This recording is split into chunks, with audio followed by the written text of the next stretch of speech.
आप सभी को नमस्कार। हिंदी ज्ञान यूट्यूब चैनल पर आप सभी का फिर से स्वागत है।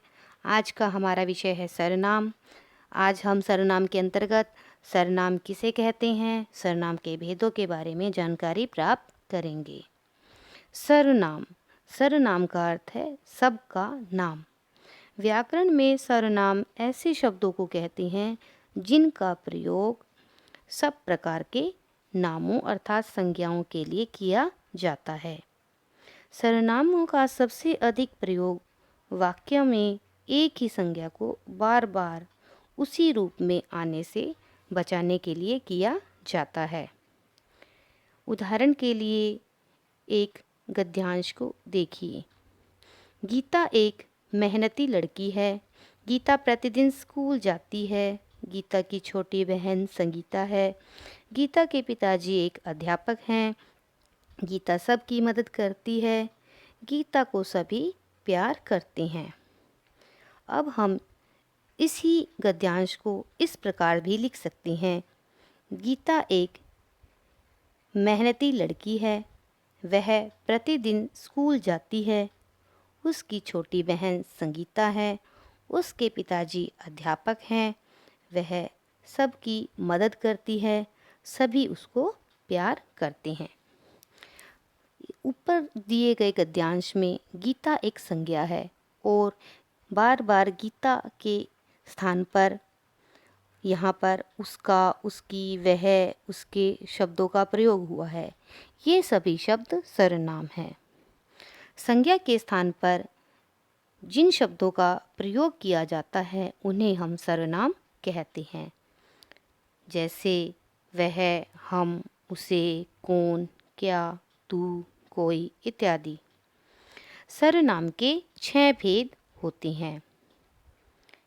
नंबर 1 पुरुषवाचक सर्वनाम, नंबर 2 निश्चयवाचक सर्वनाम, नंबर 3 अनिश्चयवाचक सर्वनाम, नंबर 4 प्रश्नवाचक सर्वनाम, नंबर 5 संबंधवाचक सर्वनाम, नंबर 6 निजवाचक सर्वनाम। सबसे पहले पुरुषवाचक सर्वनाम। जो सर्वनाम शब्द किसी पुरुष के नाम के बदले प्रयुक्त होते हैं उन्हें हम पुरुषवाचक सर्वनाम कहते हैं। इसमें वक्ता अपने लिए, सुनने वाले और अन्य किसी के लिए जिन सर्वनामों का प्रयोग करते हैं उन्हें पुरुषवाचक सर्वनाम कहते हैं। जैसे मैं, तुम, तू, वह इत्यादि। पुरुषवाचक सर्वनाम के 3 भेद होते हैं: उत्तम पुरुष, मध्यम पुरुष और अन्य पुरुष। उत्तम पुरुष, इसमें वक्ता या लेखक, बोलने वाला अपने नाम के स्थान पर जिन सर्वनाम का प्रयोग करता है उन्हें उत्तम पुरुष कहते हैं। जैसे मैं, हम इत्यादि। मध्यम पुरुष, इसमें जो सर्वनाम श्रोता, सुनने वाले के लिए प्रयोग किए जाते हैं उन्हें हम मध्यम पुरुष कहते हैं। जैसे तू, तुम, आप। अन्य पुरुषवाचक, जिन सर्वनाम शब्दों का प्रयोग बोलने वाले और सुनने वाले के अतिरिक्त किसी अन्य व्यक्ति के लिए किया जाए उन्हें हम अन्य पुरुषवाचक सर्वनाम कहते हैं। जैसे वह, वे, उसका, उनके इत्यादि। इसके पश्चात आते हैं निश्चयवाचक सर्वनाम। जिस सर्वनाम शब्द से किसी निकट अथवा दूर की वस्तु, प्राणी और व्यक्ति के बारे में निश्चित जानकारी प्राप्त होती है उसे हम निश्चयवाचक सर्वनाम कहते हैं। जैसे यह, वह इत्यादि। उदाहरण के लिए यह मेरा घर है, यह मेरी पुस्तक है, वह तुम्हारा विद्यालय है इत्यादि। अनिश्चयवाचक सर्वनाम, जिन सर्वनाम शब्दों से किसी व्यक्ति, वस्तु अथवा प्राणी के बारे में निश्चित बोध नहीं होता है उसे हम अनिश्चयवाचक सर्वनाम कहते हैं। जैसे कोई, कुछ इत्यादि। उदाहरण के लिए दूध में कुछ गिर गया है, दरवाजे पर कोई है इत्यादि। प्रश्नवाचक सर्वनाम, जिन सर्वनाम शब्दों से किसी व्यक्ति, प्राणी, वस्तु आदि के बारे में प्रश्न पूछने का बोध हो उसे हम प्रश्नवाचक सर्वनाम कहते हैं। जैसे कौन, क्या, किसे इत्यादि। उदाहरण के लिए दरवाजे पर कौन आया है, खाने में आप क्या लेंगे, दूध में क्या गिर गया है इत्यादि। इसके बाद संबंधवाचक सर्वनाम। संबंधवाचक सर्वनाम वे सर्वनाम हैं जो दो सर्वनामों में परस्पर संबंध को बताते हैं और प्रधान वाक्य को आश्रित वाक्य से जोड़ते हैं। वे संबंधवाचक सर्वनाम कहलाती हैं, जैसे जो, जैसा, उसका इत्यादि।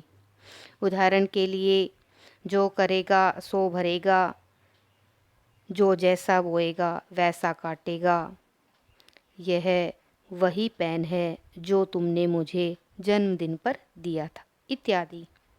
इसके पश्चात आते हैं निजवाचक सर्वनाम। जो सर्वनाम निज अर्थात अपने खुद के लिए, स्वयं के लिए प्रयोग किए जाते हैं उन्हें निजवाचक सर्वनाम कहते हैं, जैसे आप, खुद, स्वयं इत्यादि। उदाहरण के लिए, मैं अपना काम स्वयं कर लूँगा, मैं अपने आप आ जाऊँगा, आप तो बोले ही जा रहे हैं इत्यादि। अब सर्वनाम के संबंध में जानने योग्य कुछ विशेष बातें। आदर सूचक शब्दों के लिए एक व्यक्ति के लिए ही हम बहुवचन रूप का प्रयोग करते हैं, जैसे सूरदास महान कवि थे, उन्होंने सूरसागर की रचना की। यहाँ उन्होंने एक व्यक्ति के लिए ही प्रयुक्त हुआ है। आजकल तू शब्द का प्रयोग नहीं किया जाता है। तू केवल भगवान के लिए अथवा बहुत प्रेम जिनसे हम करते हैं, निकटता आदि प्रकट करने के लिए इसका प्रयोग किया जाता है, जैसे हे प्रभु तू सर्वशक्तिमान है, अरे बेटा आज तू बाजार से जल्दी आ गया इत्यादि। लेखक, कवि, नेता, राजाओं के लिए मैं के स्थान पर हम का प्रयोग करते हैं, जैसे नेताजी ने कहा हम जनता की सेवा करेंगे। किसी भी निश्चित अर्थ के लिए कौन के साथ सा से सी भी लगते हैं, जैसे तुम्हारा पेन कौन सा है, तुम्हारा घर कौन सा है इत्यादि। क्या सर्वनाम का प्रयोग कभी कभी विस्मयादि बोधक के लिए भी किया जाता है, जैसे क्या वह घर आ रहा है, क्या आज दिल्ली में बारिश हो रही है इत्यादि। कुछ सर्वनाम शब्दों पर बल देने के लिए ही का प्रयोग किया जाता है, जैसे तुम जमा ही तुम्ही, वह जमा ही वही, सब जमा ही सभी इत्यादि। इस प्रकार से आज हमने सर्वनाम के बारे में जानकारी प्राप्त की। यदि आपको वीडियो पसंद आए तो इसे शेयर करें और लाइक करना ना भूलें। धन्यवाद।